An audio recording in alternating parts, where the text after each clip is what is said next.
Sego Seguego. My name is Brenner Jacobs, and I'm the publishing manager here at Turtlesback Publishing.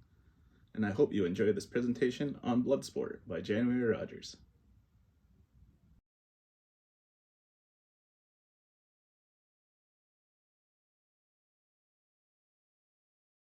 Sego Seguego. It is with great pride that I welcome you to Turtlesback Publishing for the launch of our brand new publication, Bloodsport by January Rogers. Written as a stage play and set within a fictional game show, Bloodsport, through a satirical lens, confronts the absurdity and harmful consequences of false claims of Indigenous identity and delves into the complex topic of Pretendians. January is also the writer and producer of the acclaimed comedy web series titled Indians on the Airwave. She is the founder of Agisto Publishing and Productions, and after spending time on the West Coast, now lives on her home territory at Six Nations of the Grand River, where she continues her groundbreaking works of art to explore the complexities of Indigenous identity. Welcome, January, and a very big congratulations on the release of your book. Oh, now go. Thank you very, very much. I'm very happy that this play is getting published, number one, but I'm very, very pleased that the play is getting published at home by Turtlesback. Could you tell us a little bit more about what Bloodsport is about and why you chose to focus on such a heated topic such as Pretendianism? First and foremost, Bloodsport is a comedy. It's a satirical play. And first and foremost, that's what I want folks to feel when they walk away after seeing a presentation of the play or by reading the play. I want them to feel entertained, and that element of awareness comes at a very close second of what my intention was with this play and addressing these topics. The awareness, I believe, is going to come naturally while being entertained. And that awareness also, I'm really hoping, is going to spark a lot more conversation and incite a lot more questions around what is this crisis of pretend Indianism that's kind of taking over within our communities over the past like 10 to 20 years. Every week it seems we see a new name popping up in the news about someone who's suspected to be not who they say they are, and then the investigations happen, and so on and so forth. And it's all over within our communities where culture is concerned, in the music industry, in the education industry, definitely all over the arts industries. And I think it does bear some consideration, and it does bear some conversation as well. We need to know what to do about it. As you mentioned, and kind of as the book implies, some Indigenous identity seekers want to position themselves as Indigenous in the eyes of others for varying individualistic reasons. Why do you think there is such a romanticized view of Indigenous culture? And do you think this mythology undermines or complements Indigenous revitalization? That's a great question.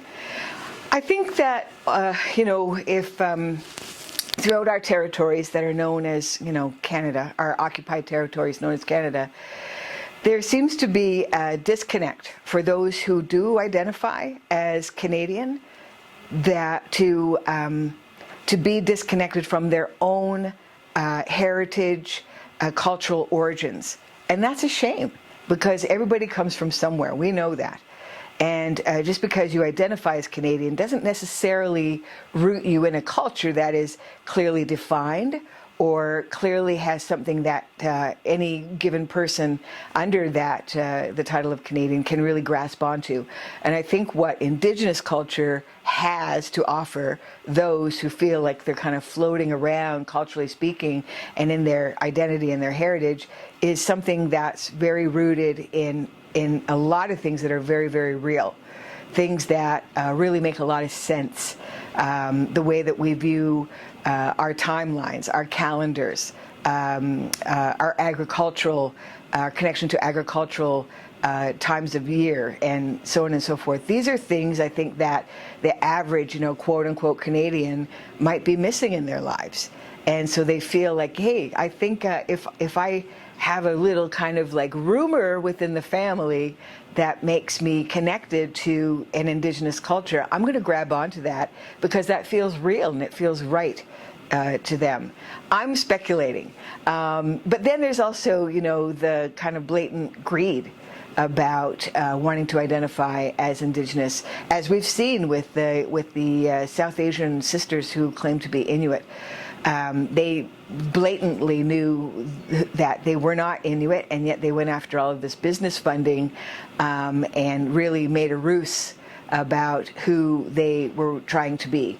And they took funding that was meant for real Inuit people and Indigenous people, and that's where the crime in all of this lies. There's the insult, there's the cultural wrongs, but then there's also a crime to it as well. The passion you speak with is pretty evident, but what does your culture mean to you as an Indigenous person? It means that I have a responsibility, that I have a lot of responsibilities. Within my role as an artist, I have many people and many communities and many ways that I need to consider before I even begin to make art. And luckily, a lot of those considerations are at my fingertips because I'm here in community, because I have access to the community that what I create is going to affect firsthand. And so I pay attention to that. And so that's what it means. It means to me that you may be gifted as an artist, I may be gifted as an artist, but keep in mind, if we're presenting ourselves as Indigenous artists, and in this case Haudenosaunee artists, then remember there's a whole community that is behind any given individual artist who, I mean, we do have responsibilities to these individuals and the communities and the nations themselves, but at the same time, part of that responsibility is moving the art forward as well. And maybe not everybody agrees with how we do that, but part of our responsibility is to do just that. And I feel like, you know, being a playwright, working in theater is part of that. It's almost like going back to our original oralities. And so I think that, you know, as a writer, I've always felt like that's the role that Indigenous literature plays. It's a stepping stone to bring us back to the orality, which was the original art form in itself.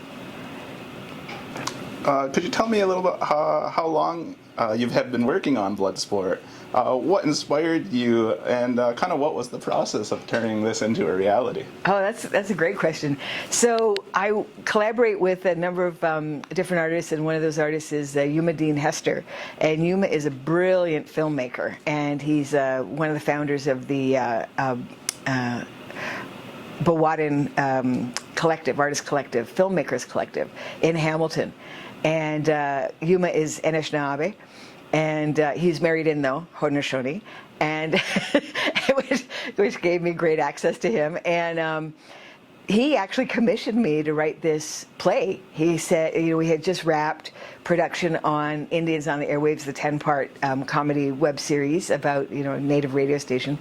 And Yuma was a camera person on that project. And he said, hey, you know, can I ask you to write a play about Pretendians? And I said, oh, man, you know, it's pretty wiped out. But I said, well, let me take a run at it. Let me see what happens. And I do have playwriting experience in my background, but it was from a while ago. And this play really, really wanted to be born because I sat down and the play really just flowed right out of me. And when I showed the play to Yuma, the intention was for this play to be given over to a high school group to present it in high school, and we quickly realized, well, maybe it's not suitable for high school. It's a little, you know, it's a little nuanced, in that. So we just went ahead and we started to send it out, and I started to send it out to different places. And again, this baby found its way in the world, because right away people started picking it up for development. I got a dramaturge assigned to me who helps, you know, weed out the story and help develop the creative parts of the play itself, Lucy Cornyn, through the Colonize Your Ears program. And then also I got some theater recommender grants from the Ontario Arts Council. So this play really is hitting a lot of notes with a lot of people, and it's finding its way again in the world, and it's had 2 major stage readings, and it's about to have its 3rd stage reading with Native Earth Performing Arts in November of 2023. What feelings arose for you during the writing process, and did you kind of have fun talking about these topics of Indigenous identity and belonging, or kind of was this a difficult process dealing with like this such a touchy issue? I felt like I didn't have to be terribly precious with the writing in this instance, and it's like, I know the act of discovering pretend Indians is a very hurtful thing. It's a very insulting thing. But I'll tell you what, man, it's also like the gift that keeps on giving for a comedian. And I'm not saying I'm a comedian, but man, I found lots of humor to draw from in terms of this topic. And that's the part, like when I was writing the play and writing these characters that are in the play whose storylines tell basically the narrative of the pretend Indian reality. I was really, really happy to know that the jokes were landing, that the humor translated, and now that we're seeing actors put the words onto the stage, nothing has changed. Like the jokes are still landing, and in fact they're being elevated by these actors, and because the actors themselves, being Native, get it. Like they're part of this whole experience as well, and they understand the nuances of what's happening within the narrative of the story. So they're having a lot of fun with it, I'm happy to say, and that's a good part, because that fun translates into the play as well.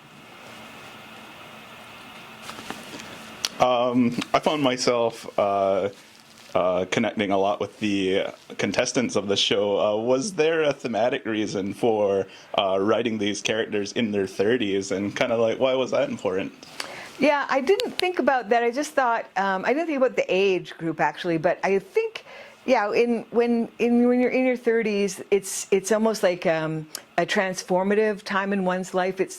And on the theme of pretend Indians, like I have to say that oftentimes throughout our lives, organically, we tend to reinvent ourselves, like, because we're going through different stages in our lives. We're maturing, or we find different interests, or we find partners, or we start to reproduce and make families.